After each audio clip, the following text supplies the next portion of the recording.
Muy buenas noches, hermanos queridos, les saludo en el nombre de nuestro gran Dios y Salvador Jesucristo.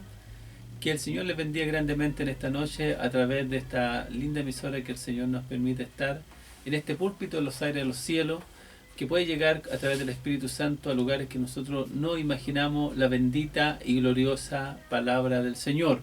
Que sirva para usted esta predicación y las alabanzas y los testimonios para crecer en la gracia del Señor, para llenarnos de fe, para gozarnos en su presencia y para darnos cuenta, hermanos, el Dios grande al cual nosotros servimos y que por misericordia Él nos haya recogido del mundo y nos haya llevado a su gloria eterna. Como dice su palabra, que Él nos sacó de las tinieblas a la luz, que Él nos sacó de la muerte a la vida.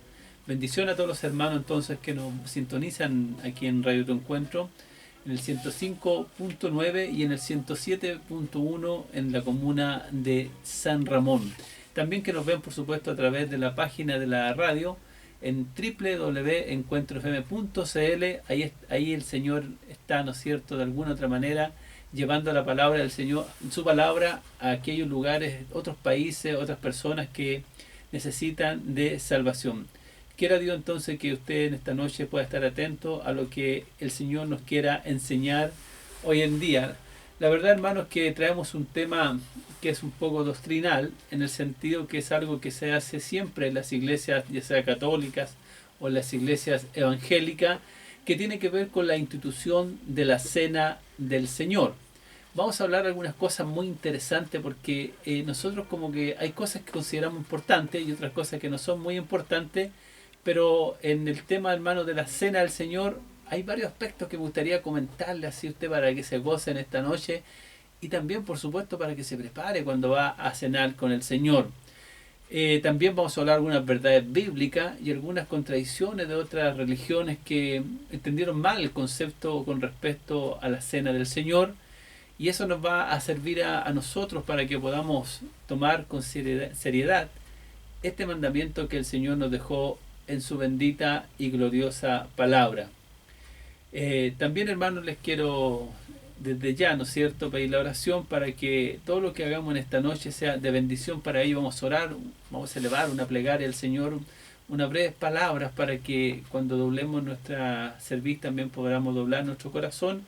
Así que donde quiera usted me esté viendo, me esté escuchando, vamos a orar al Señor para que que esta noche podamos oír palabra de Dios y no palabra de hombre. Padre, en el nombre de Jesús de Nazaret, mi amado y bendito Salvador, Dios mío, nos inclinamos en tu presencia para rogarte, eterno Dios, que tú nos dé tu gracia, de tu unción, de tu Espíritu Santo, para poder, Dios mío, anunciar esta verdad bíblica que vamos a predicar en esta noche con respecto a la institución de la Santa Cena del Señor.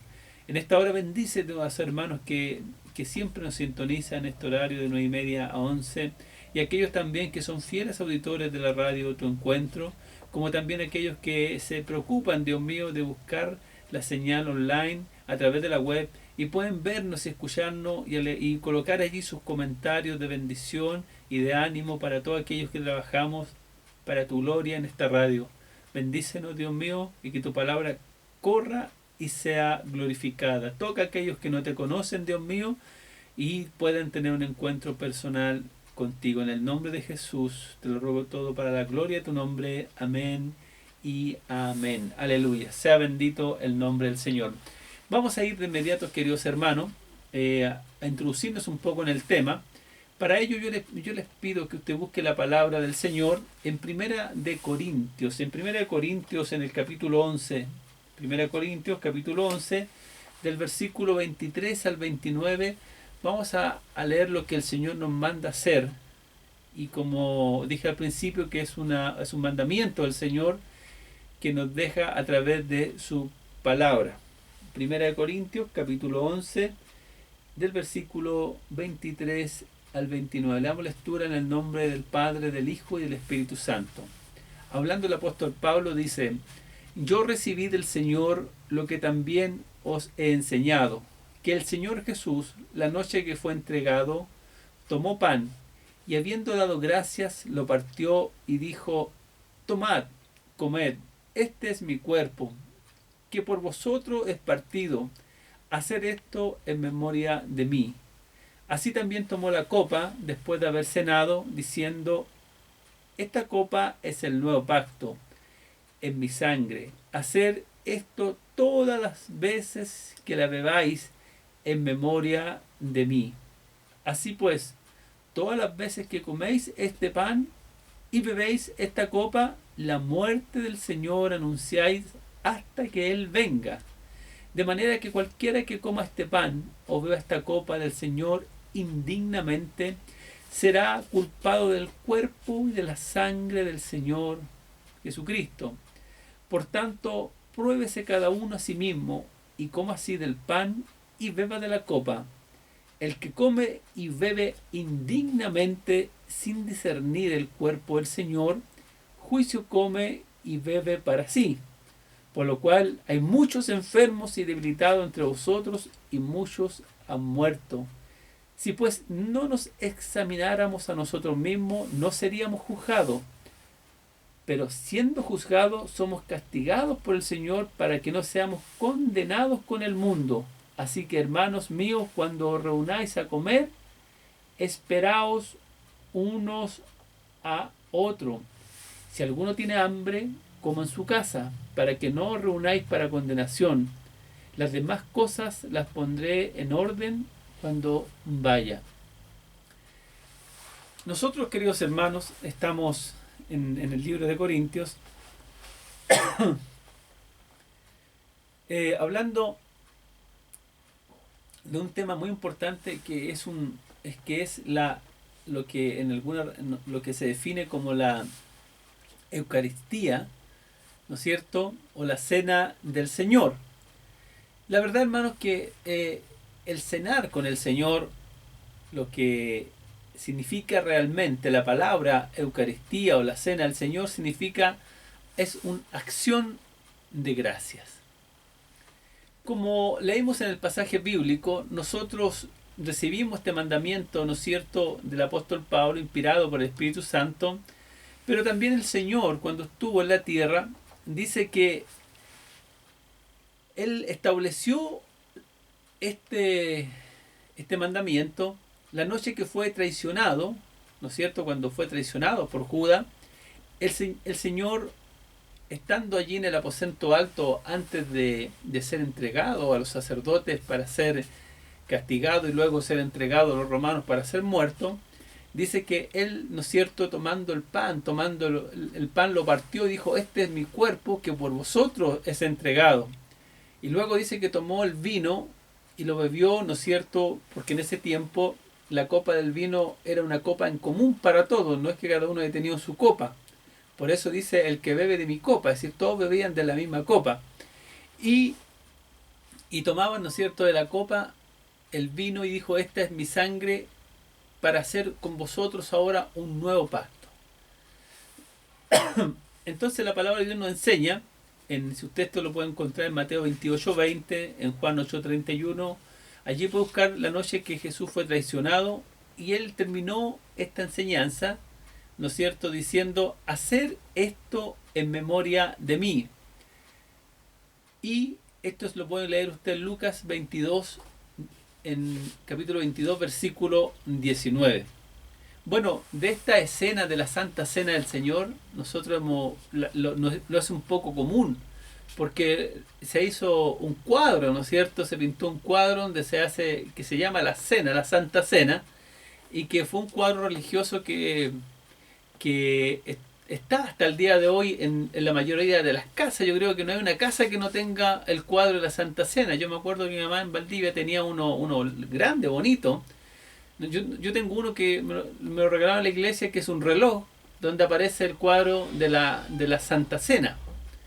Entonces ahí, ¿no es cierto?, han dado varias teorías de que el que estaba con la bolsa era Judas. Algunos más malintencionados han dicho que estaba María disfrazada de hombre. Han dicho tantas cosas, hermanos, pero Jesús en esa noche cenó con sus 12 discípulos, incluido Judas. Y el Señor, ¿no es cierto?, es un momento previo a la Pascua.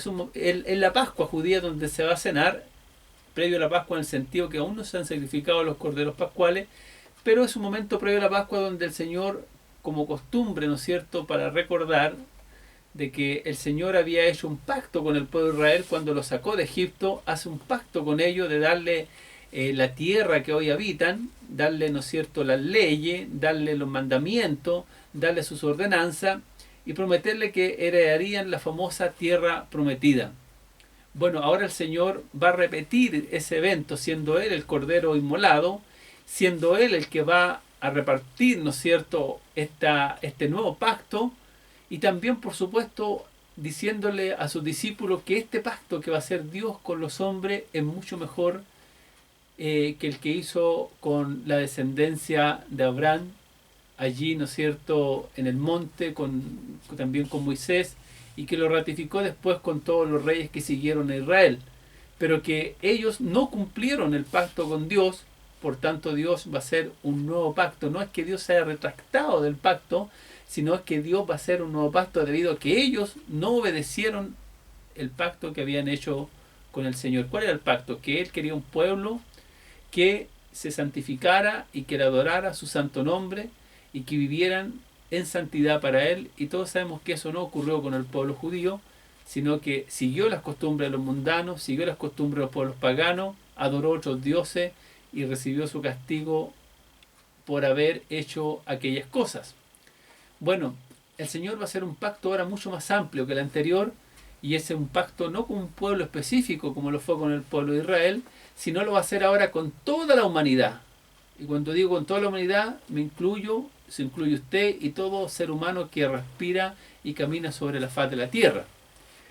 Entonces, lo primero que tenemos que decir es que cuando el Señor está allí en el aposento alto, que se cree, hoy en día en el aposento alto existe, si usted quiere un día de Israel, está el aposento alto todavía, y esta escena se hace en un segundo piso. Y allí el Señor, hermano, va a declarar la razón por la cual había venido a este mundo. Y la razón principal es que Él había venido a dar su vida por usted y por mí en rescate de nuestras almas eternas. Sea bendito el nombre del Señor. Como dijimos entonces, esta ordenanza de la cena del Señor se realiza bajo ese criterio. Él viene a representar, Él es Dios mismo que viene a la tierra a hacer un pacto con los hombres. Dice, grande es el misterio de la piedad, que Dios, ¿no es cierto?, que Dios fue visto de los ángeles del cielo, que tomó cuerpo, que tomó sangre, y Él viene a hacer un pacto con nosotros, con los seres humanos. No porque lo merezcamos, ¿ah? No porque nosotros tengamos algo que darle a cambio a Dios, porque cuando usted piensa de un pacto, de un trato, usted dice, que yo te doy esto y tú me das esto otro. Aquí no hay nada que nosotros le podamos dar a Dios en este pacto, sino es que Dios va a darnos todo lo de Él a nosotros que no lo merecíamos. Dice, mirad cuán grande amor tiene Dios, que siendo vosotros pecadores, Cristo murió por nosotros. Entonces el Señor viene a hacer este pacto, pero no como lo hacían los antiguos sacerdotes, con sangre ajena de machos cabrillos, de corderitos, sino que Él viene a hacerlo con su propia sangre.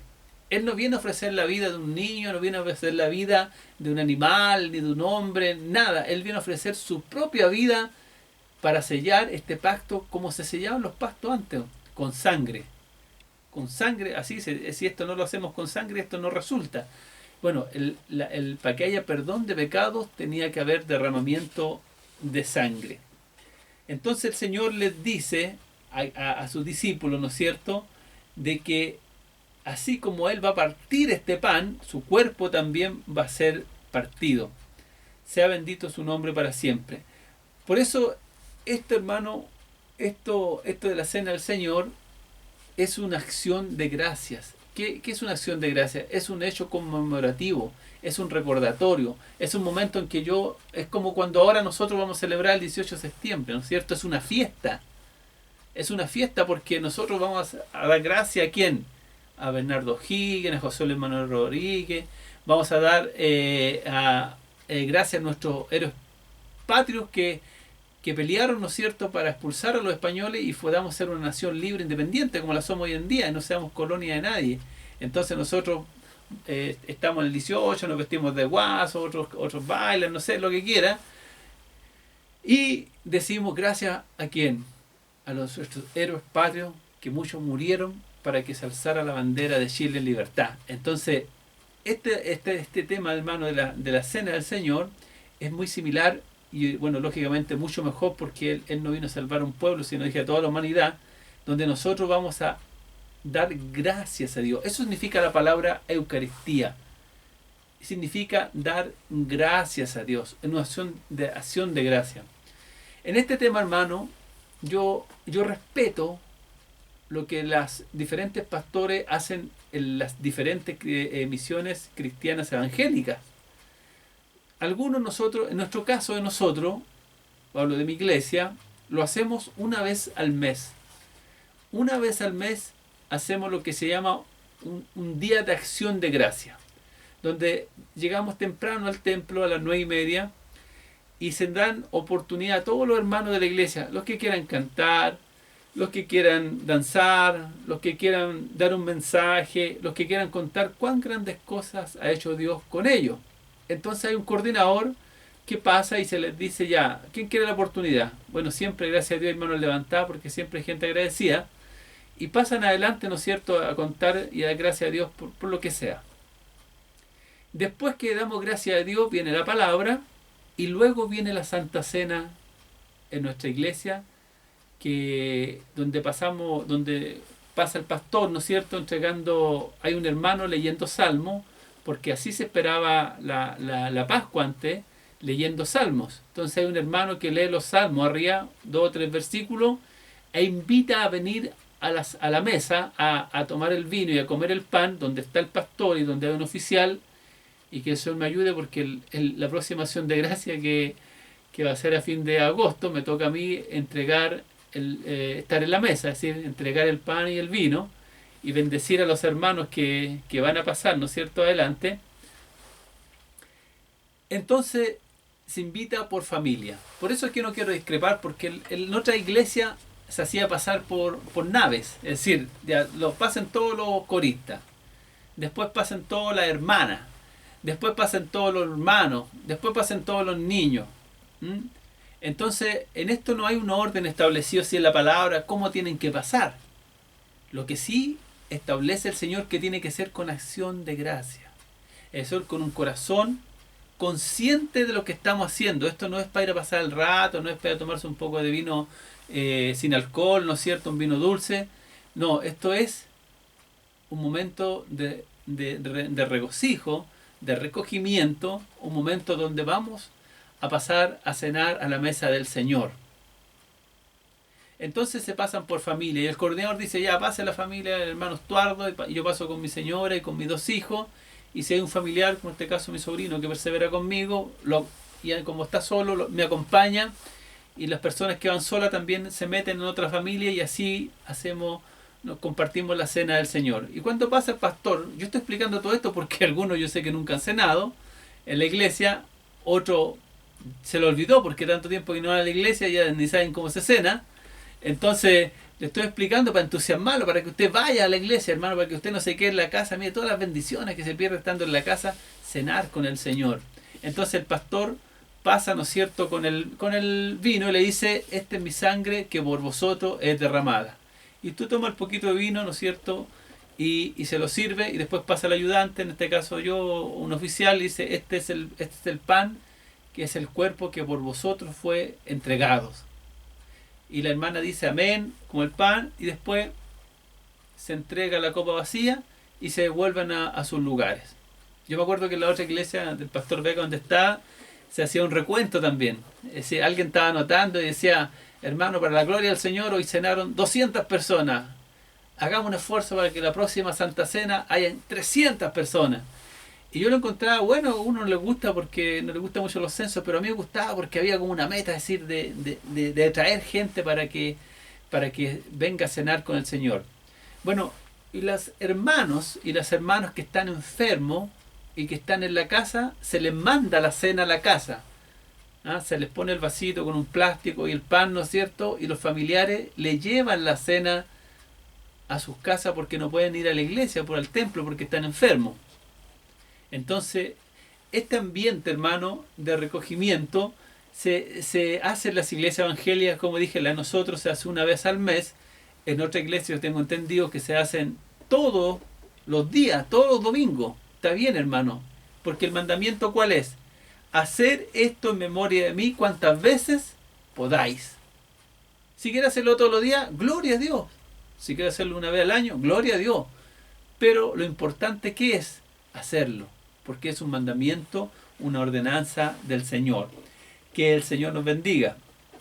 Bueno, hermanos, como acabamos entonces de ver aquí, dijimos que es un día de acción de gracia y que recordamos, ¿no es cierto?, en ese día Jesús que estaba recordando, según Lucas 22:15, Jesús estaba en el momento de tomar la cena, estaba recordando la Pascua, es decir, la salida de Israel de Egipto. Nosotros decimos que Jesucristo es nuestra Pascua. ¿Has escuchado eso, no es cierto? Muchas veces los predicadores dicen, nosotros es nuestra Pascua. ¿Por qué? Porque Jesucristo, para los judíos, su Pascua tenía un libertador que era Moisés y su Pascua era un cordero, del cual, ¿no es cierto?, sacrificaban y que hoy día está muy de moda porque están dando la película Moisés en la tele. Entonces todos me dicen, oye Javier, vamos en la séptima plaga, vamos en la octava, y ahora creo que ya pasaron la 10ª plaga cuando mueren los primogénitos de Egipto y los judíos ningún primogénito, es decir, primogénito del primer hijo del matrimonio o de las bestias, de lo que sea, no mueren en el pueblo judío. ¿Por qué no mueren? Bueno, no mueren porque el Señor les manda a sacrificar un cordero pascual y con la sangre de este cordero marcar lo que nosotros llamamos hoy en día el marco de la puerta, el dintel de la puerta, es decir, el marco, en otras palabras. Y entonces el ángel de la muerte, que ya lo hemos explicado otras veces, él pasaba y donde había la sangre, entonces allí, hermano, no entraba y no mataba a nadie. Bueno, se comía con hierba amarga, con panes sin levadura, porque tenía que ser un momento que quedara impregnado en el hombre. Y comer hierba amarga es como cuando entré aquí afuera había romero, parece que era, y esa es una hierba amarga. Comas un poco de esa hierba, hermano, y va a ver lo amargo que es. Bueno, tenían que comer la amarga porque era un momento de recogimiento, un momento que les quedara grabado a fuego. Entonces ahí nosotros podemos, y entonces Jesucristo es nuestro Cordero Pascual. Así como ese Cordero lo salvó, Jesucristo es nuestro Cordero inmolado que nos salvó también a nosotros. Sea bendito el nombre del Señor. Así es Juan el Bautista, he aquí el Cordero inmolado que quita el pecado del mundo. Entonces nosotros también es un momento así, hermanos, de regocijo, porque el Señor vino a salvarnos, vino como un Cordero a salvarnos. Es un momento también de tristeza porque entendemos que Él no merecía morir, sino que los culpables éramos nosotros. Él es un Cordero santo, sin mancha, sin pecado, pero Él viene a ocupar nuestro lugar. Entonces también es un momento así de como comer una hierba amarga. Es un momento de decir, Dios, ¿por qué yo siendo tan malo tú me amas tanto? ¿Por qué yo siendo tan malo tú enviaste a tu Hijo Jesús a morir por mí en esa horrenda cruz? Entonces viene un momento de reconocimiento en el corazón y decir, Dios, gracias por este Cordero que tú enviaste, por Jesucristo, tu bendito y santo Hijo. Invocamos el nombre del Señor. Entonces el Señor le dice a la gente que debían hacerlo para que lo recordaran en primer lugar y en segundo lugar para que recordemos lo que Él hizo en la cruz, su significado. Eso lo acabo de decir, es decir, lo que Él hizo por nosotros. Lo que nadie más pudo hacer, hermanos. Y eso es lo importante, porque antes les puse el ejemplo, quien libertó, ¿no es cierto?, a este país, pero otros ya habían libertado otros países, ¿no es cierto? Simón Bolívar en México, en otros países así, en otros libertadores. Cada país tiene su libertador, pero en cambio para la humanidad es primera vez que va a venir uno solo y va a salvar a toda la humanidad. Entonces cuando usted cene, hermano, vamos a recordar qué cosa. Primero vamos a recordar lo que Jesús hizo en la cruz por nosotros, ¿no es cierto? Por lo que Él hizo en la cruz por nosotros. Bueno, también, hermanos, vamos a ver algunos propósitos de la institución de la Cena del Señor. ya dijimos, vamos a recordar la muerte y resurrección del Señor, según lo que acabamos de leer, y no debemos olvidar ninguna de sus bondades, porque el objetivo de la cena es recordar el sacrificio del Señor en la cruz, según Filipenses 2:8, para mantener viva la esperanza y estar apartados para Él. Aleluya, sea bendito el nombre del Señor. También, hermano, otro propósito de la cena del Señor es tener vida eterna en sí mismo. ¿Qué significa esto? Según Juan, capítulo 6, versículos 51 y 53, dice que debemos despojarnos de aquellas cosas que no nos convienen, que desagrada a Dios, y que Él nos limpie.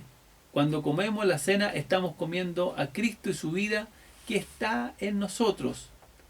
También otro propósito de la cena del Señor es que tenemos que tener comunión con Dios.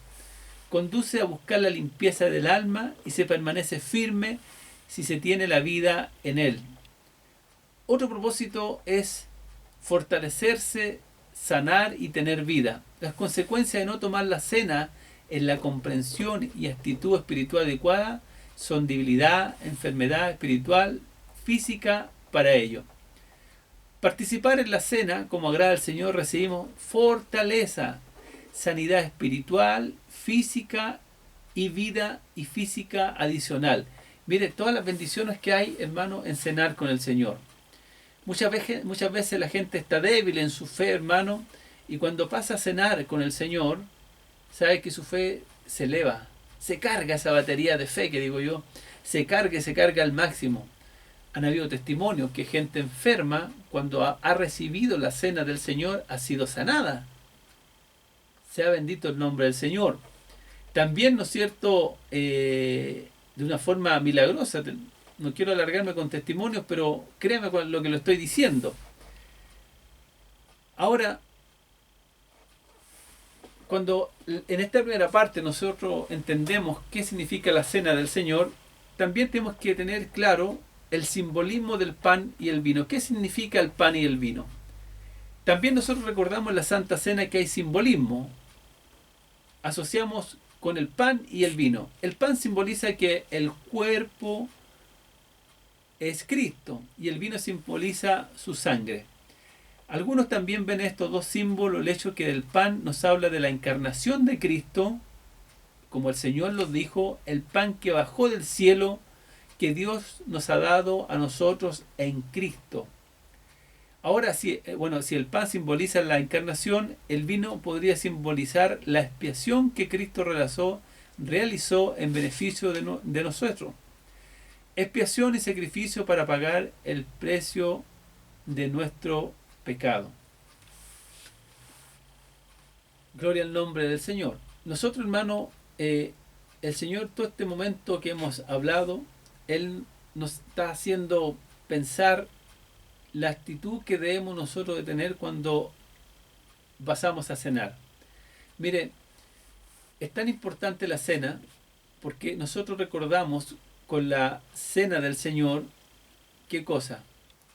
Como lo acabamos de leer, primero, ¿no es cierto?, su sacrificio que hizo en la cruz, su muerte. Segundo, recordamos también su resurrección, porque nosotros creemos, ¿no es cierto?, que el Señor murió y resucitó por nosotros. Pero sabe que hay una cosa más que nosotros recordamos, que se la quiero leer, quizá usted cuando leyó no se dio cuenta, pero en el libro de Corintios que acabamos de leer hoy en día, que es capítulo 11, versículo del 23 al 29, en el versículo 26 dice así: así pues, todas las veces que coméis este pan y bebéis esta copa, la muerte del Señor anunciáis o recordáis, ¿no es cierto?, hasta que Él venga. Se lo voy a leer si todavía no se da cuenta. Así pues, todas las veces que comáis este pan y bebáis esta copa, la muerte del Señor anunciáis hasta que Él venga. ¿Qué está diciendo aquí el Señor en su palabra? ¿De qué está hablando el Señor? de la segunda venida del Hijo de Dios, por hermano. Él está hablando de la segunda venida de Cristo al mundo, a salvarnos, a llevarnos a su gloria eterna. Él está hablando de la venida del Señor. Mire cómo toda la palabra de Dios se enlaza una con otra. Entonces, hermano, ¿por qué el apóstol Pablo dice, mira, cuando pasen a cenar, recuerden lo que el Señor dijo, su muerte, este pan partido, este cuerpo doblado, estropeado, este vino que es mi sangre derramada en la tierra, pero también esperanza, porque voy a resucitar de entre los muertos.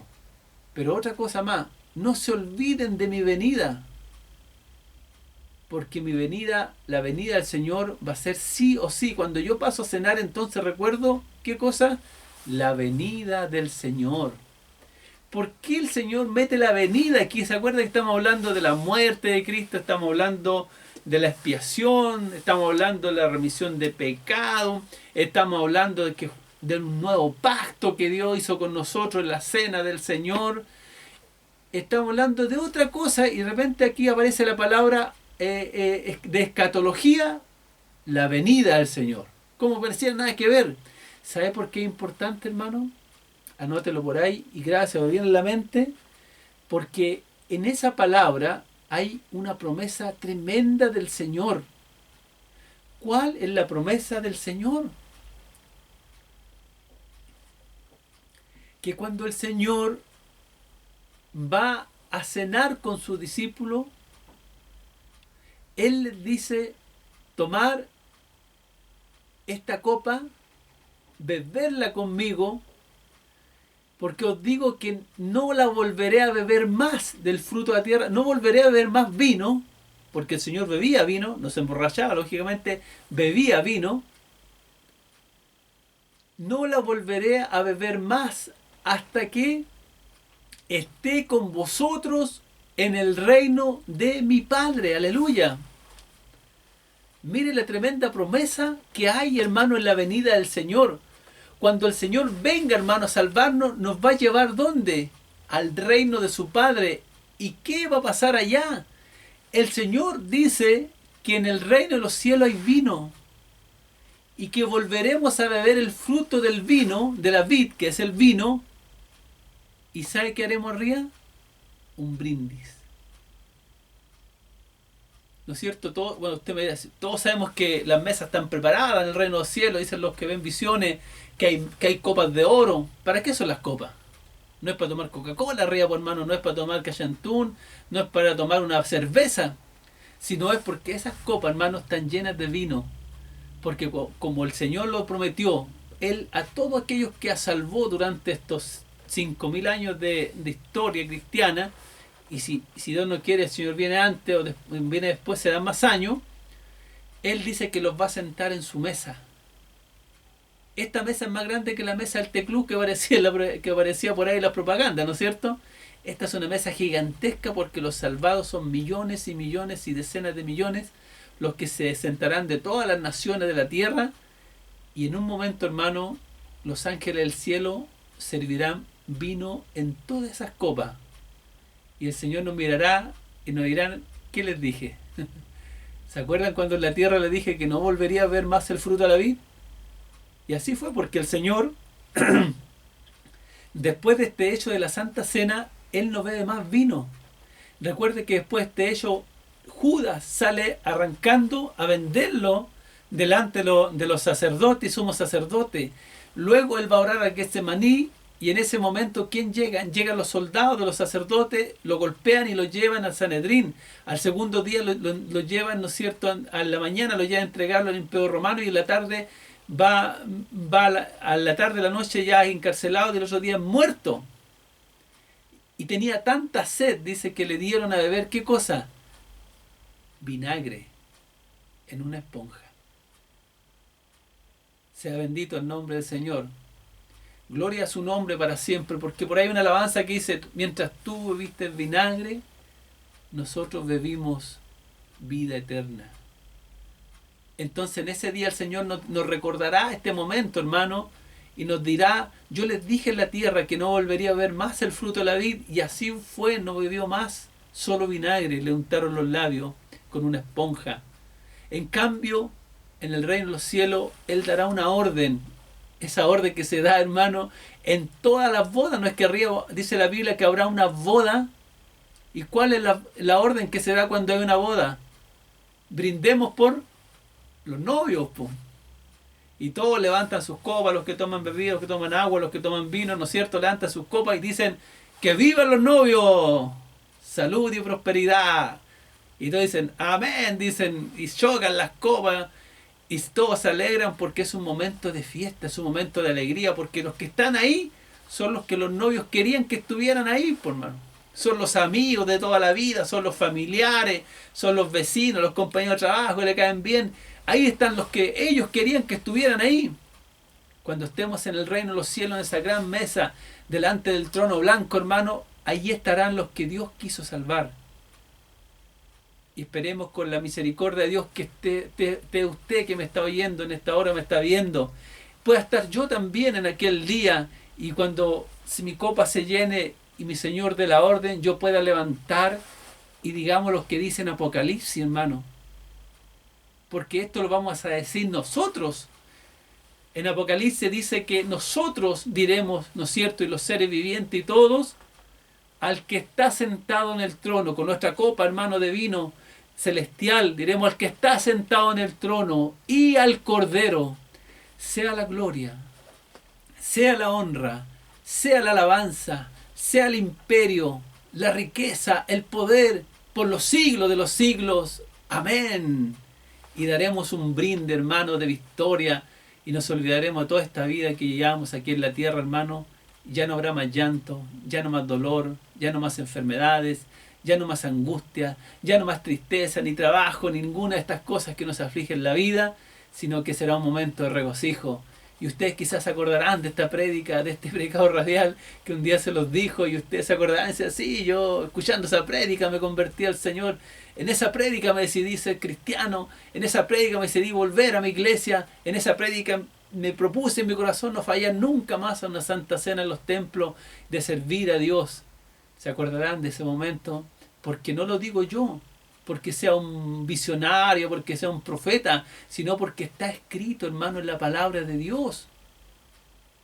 Segunda de Corintios, versículo... Primera de Corintios, quiero decir capítulo 11, versículo 26. Así pues, todas las veces que comáis este pan en la tierra y bebáis este pan aquí en esta copa en la tierra, la muerte del Señor anunciáis hasta que Él venga. Cuando Él venga, hermano, nos llevará su gloria para hacer un gran brinde de victoria. Y usted dirá, este vino sí que está bueno, porque el que venden acá en la tierra es muy malo, hermano. Y de repente me da risa a mis compañeros cuando vamos a una cena y ellos toman vino y les ponen una botella allí, ¿no es cierto? Y la ponen así como que se hacen, como que saben de vino, y la ponen a la luz así, y dicen, este vino está dulce, está transparente, y le ponen color ahí. Y yo los miro y le digo, yo vivo en Valdivia, yo sé cómo se hace el vino, entonces le digo, ¿sabes tú? Ese vino que te vende, este vino que vende en su mercado, que a las 2 lucas, 3 lucas, 4 lucas, 5 lucas, ese vino es lo que quedó tirado en el piso, el ollejo. El vino bueno te lo tiran para afuera. Una botella de un vino verdadero te vale sobre 35.000 pesos, los 700 cc. Y todo este que venden es lo que le quedó el ollejo, que lo pasaron nuevamente por la máquina y salió algo rojo, y ese te lo venden, que tiene cualquier grado alcohólico alguno. Entonces se frustran porque dicen, no, si yo sé de vino, este es un Cabernet Sauvignon, este es un Merlot. No sé. Entonces yo me río nuevo, pues le hago la fiesta, porque no, dije, mira, anda al supermercado, anda a la parte de los vinos, búscate un vino, una botella del lado de los caros. ¿Cuánto valen? No, sí, la verdad, sí valen caro, como 30 lucas. Ese es vino, digo yo. Ese es vino, por lo demás tiene otro nombre, no quiero decir aquí en la radio, pero un nombre muy feo. Que el Señor nos ayude. Así que en ese día beberemos, hermano, un vino celestial. Que el Señor nos bendiga, que el Señor nos guarde. Vamos a ir, hermano, a escuchar una hermosa alabanza, y de vuelta yo le voy a explicar 2 términos que usted sí que va a quedar más confundido que lo que estaba antes de esta prédica, que es, ¿qué significa la palabra transustanciación y sustanciación? ¿Sabe lo que significa? Entonces, si no sabe, no se vaya de la sintonía de Radio Tu Encuentro, y de vuelta vamos a explicar qué significan estas dos palabras y cuál de ellas es la correcta y cuál es la que en ella debemos creer. Bendiciones.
Sea bendito el nombre del Señor. Gloria a su nombre para siempre. Muchas gracias, hermanos, por estar siempre en la sintonía de Radio Tu Encuentro. Les recordamos, hermanos, antes de empezar el programa estábamos conversando con nuestro hermano Alfredo de que gracias al Señor esta emisora, ¿no es cierto?, tiene otra antena de transmisión en la comuna de San Ramón.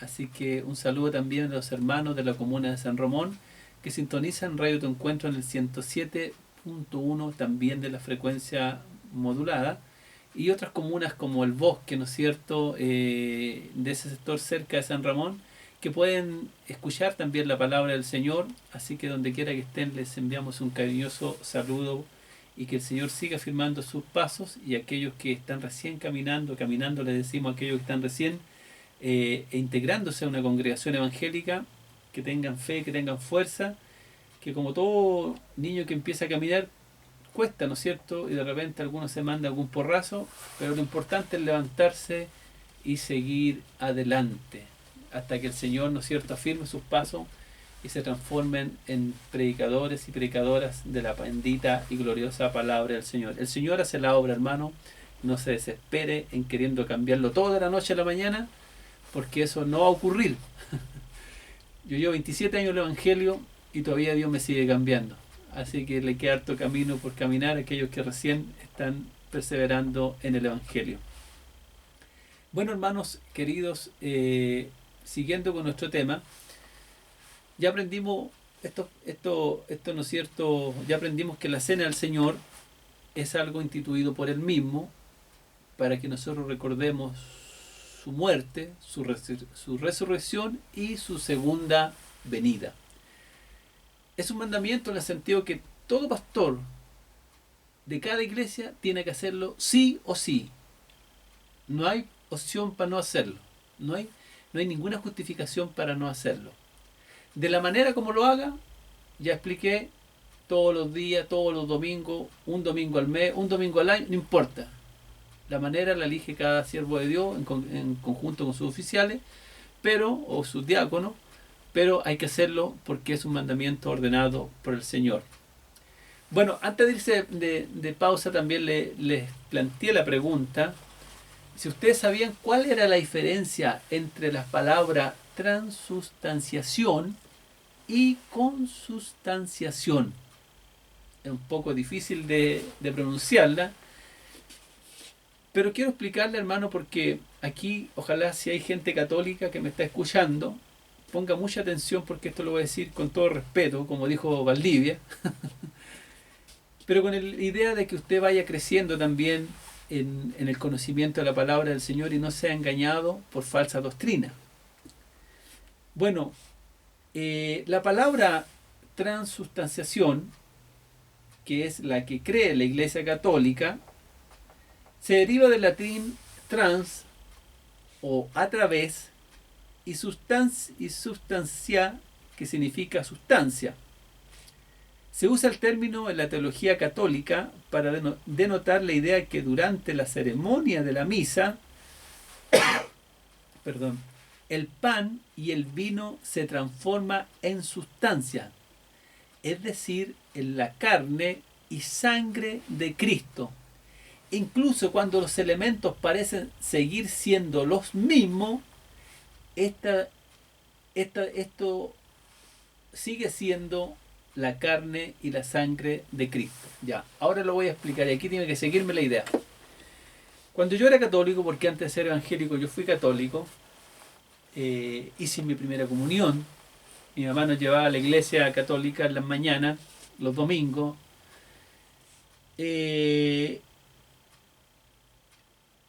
Pasábamos, ¿no es cierto?, nosotros a hacer la fila para pasar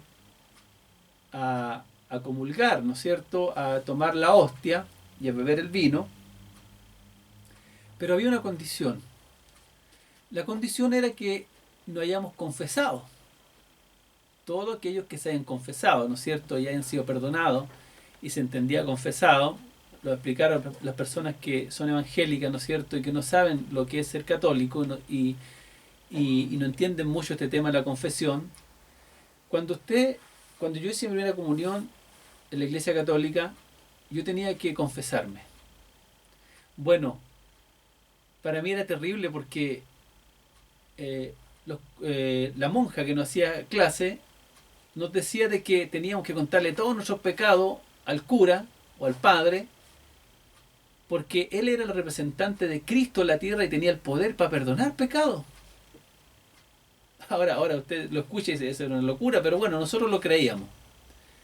Entonces eso de contarle todo al padre, para mí era una tremenda complicación, porque yo estoy hablando cuando tenía, ¿cuánto? 12 años, una cosa así, a un octavo básico, me acuerdo, porque lo hice con uniforme escolar. Entonces uno se pone a pensar todas las cosas malas que había hecho, po. Entonces me faltaban 2 dudas, decía yo, y tendré que contarle esto que hice y esto otro que hice, y eran puras cosas malas. Y después me decía, ¿y tendrá tanto tiempo para escucharme? Porque tenía un libro para contarle a los 12 años ya de todo lo malo que había hecho. Entonces me preocupaba mucho este tema de ir al confesionario. Bueno, cuando me tocó ir, me gané en un lado, él en el otro lado, no nos veíamos los rostros. Entonces él hace 3 preguntas.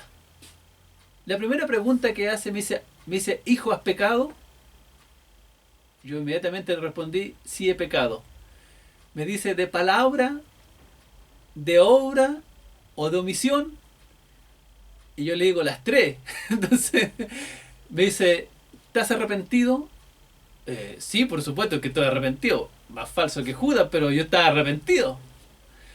Eh, ¿Crees que la Iglesia Católica tiene instituida por Dios y te puede y nosotros somos representantes de Cristo en la tierra y te podemos perdonar todos los pecados? Sí, sí creo. Ya, este es tu castigo. Tienes que rezarte el rosario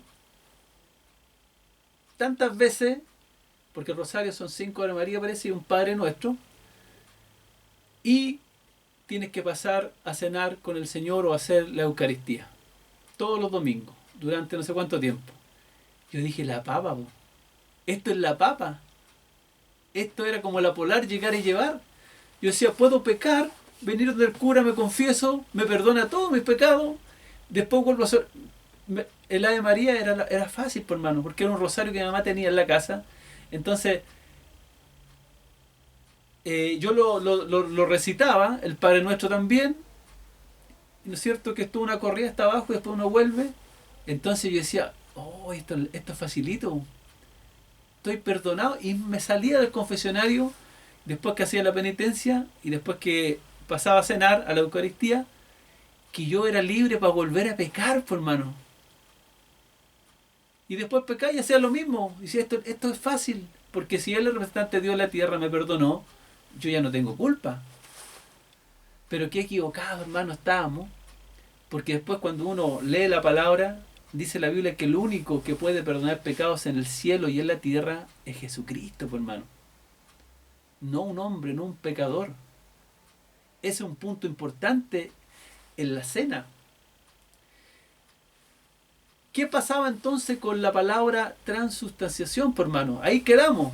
Bueno, para allá voy. El tema es que cuando él dice la doctrina católica, que cuando el padre o el cura, el sacerdote, presenta a la congregación el pan, que son esa hostia que llamamos nosotros, y la copa con vino, en ese momento se produce algo mágico, en que en ese momento, con el poder que tiene el sacerdote, transforma el vino en la sangre de Cristo y transforma el pan en el cuerpo de Cristo. Es decir, que de ese momento, cuando él declara eso, ya no es vino y ya no es pan. En otras palabras, él está diciendo que si yo hago un examen biológico a ese vino, no es vino. Tendría que salir un examen biológico con el resultado que esta es sangre humana. Si yo le hago, ¿no es cierto?, un examen biológico a ese pan, me tendría que salir de que ese no es almidón, no es un cereal, sino que es carne de